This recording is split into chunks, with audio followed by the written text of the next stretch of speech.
Hi there, I'm Miss O'Neill and I'm Head of History at Chertsey High School. I'm really excited to speak to you all today about the option of taking History GCSE. So we've got some really great options at Chertsey High School. So history is obviously the study of people, actions and decisions and their behaviours throughout time. It's obviously history is all about understanding kind of this both in depth and in breadth. What I mean by this is not only kind of the importance in one particular point in time, but how the significance of an event transcends across time. And I suppose the kind of Native Americans are an example of that, how kind of the history of the white settlers has basically taken over that of the Plains Indians. When we think of kind of America, we think predominantly of the kind of racial mix that there is today, not so much of the Native Americans which inhabited most of that area. So it's really important to kind of understand the different culture dynamics. We start off in years 10.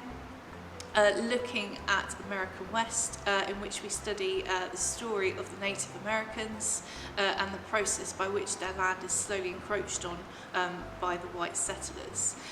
We look at their ways of life and their tribal structure, and we looked also at the conflicts between the white settlers and the Plains Indians over a period of time. We then, in spring term of year 10, we move on and look at Henry VIII and his ministers. This is a topic that really causes a lot of excitement for our year 10s. They know a lot about the Tudors from studying it briefly at year 8, and they're really intrigued to get stuck in and learn a bit more about the characters of this time. In our summer term, we look at a really exciting new topic, which is medicine through time.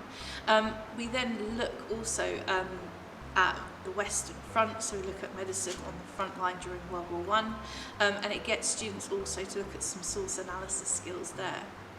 Finally, in year 11, we look at furthering on source analysis skills in Russia, and this is from 1917 to 1941. So we start by looking at the Bolshevik Revolution, to the Russian Civil War, and then all the way up until Stalin's climb for power and what he does in charge of Russia. So as I mentioned before, the course has 3 key exams. Paper 1 is Medicine Through Time, with the element which looks at World War I medicine. Paper 2 starts off with American West, and it also has Henry VIII for the other half of Paper 2. That is all based on own knowledge, that paper 2. And then paper 3 is Russia and the Soviet Union, and you do have some elements of sources in that paper. So sometimes it's surprising to hear that history does not have any coursework elements to it. It is literally those 3 exam papers. So it's just important in terms of making your decision. If coursework is something that's really important to you, that's not an element that is seen here. Okay, so why choose history? Lots of people come to me and kind of say, well, what's so important about your subject? It's all in the past. However, I think it's so important to kind of gain that wider cultural understanding of the world that we live in. We are a mix of various different cultures and different stories, and history is all about finding out the stories of the people from the past. Also, in terms of the skills that history brings, builds on core analytical skills. Also our historians' skills, I suppose, the skill sets that we have in terms of understanding cause, consequence, significance. All these things are going to help people later on in life.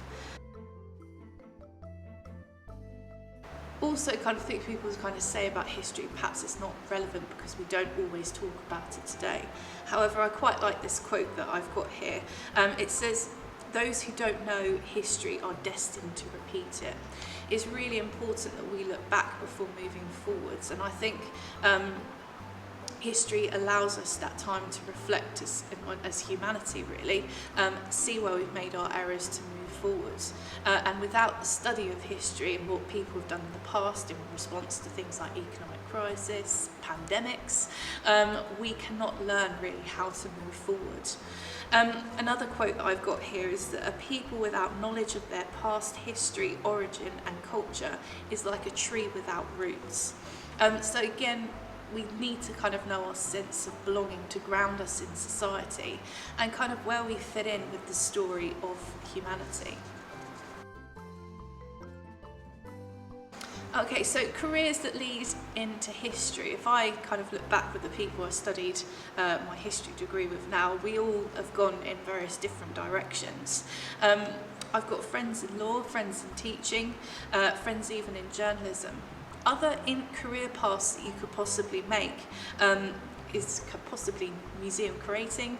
That could be that you could be involved in you could be involved in archaeological digs and presenting that, or you could be involved with the preservation of historical artefacts and the exhibiting those in museums across the country. You can also be involved in it gives you the skills for various other jobs, such as marketing, such as policy advising. At this time, it could be, for example, if you studied foreign policy, you could then be advising people on kind of where to move forward in the government later on in life.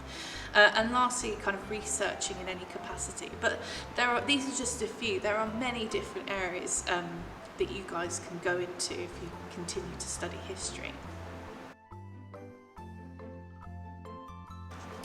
So the 5 key things that we need to think about before picking out our options. Now, I've kind of made these quite specific to history, but also generally things to think about as well.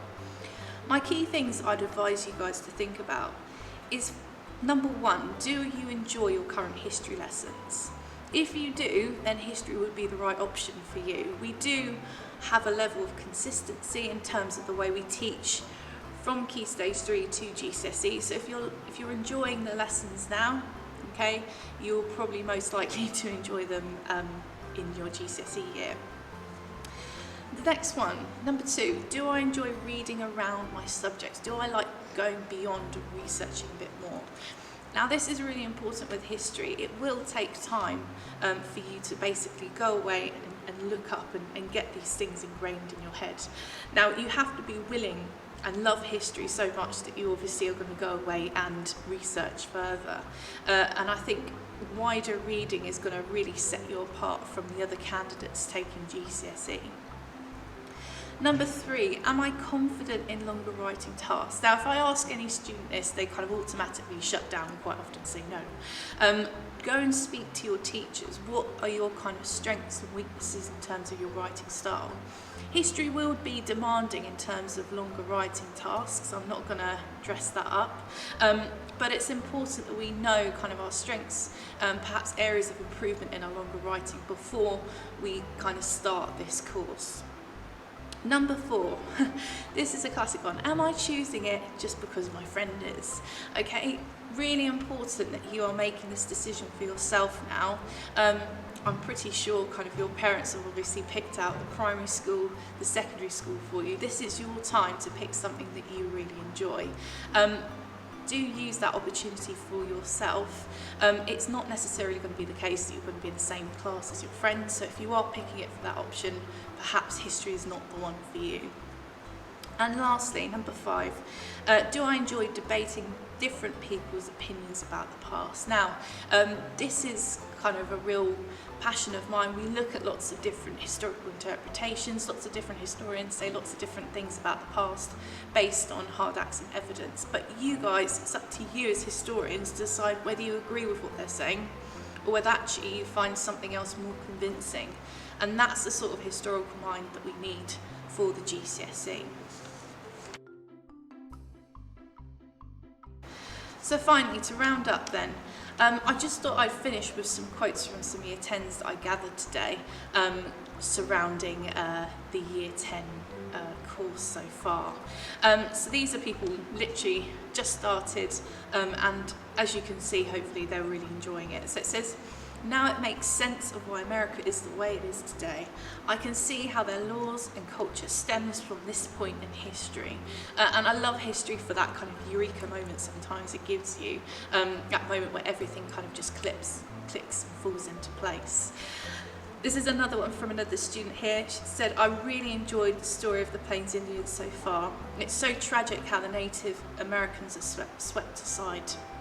Now, kind of, the Native American history isn't given much kind of light in other schools. I think it's so important. I mean, it is essentially one of the biggest genocides in history, and no one really knows much about it. And I think it's being able to have that level of focus as having it as a GCSE topic, I think is so important to students.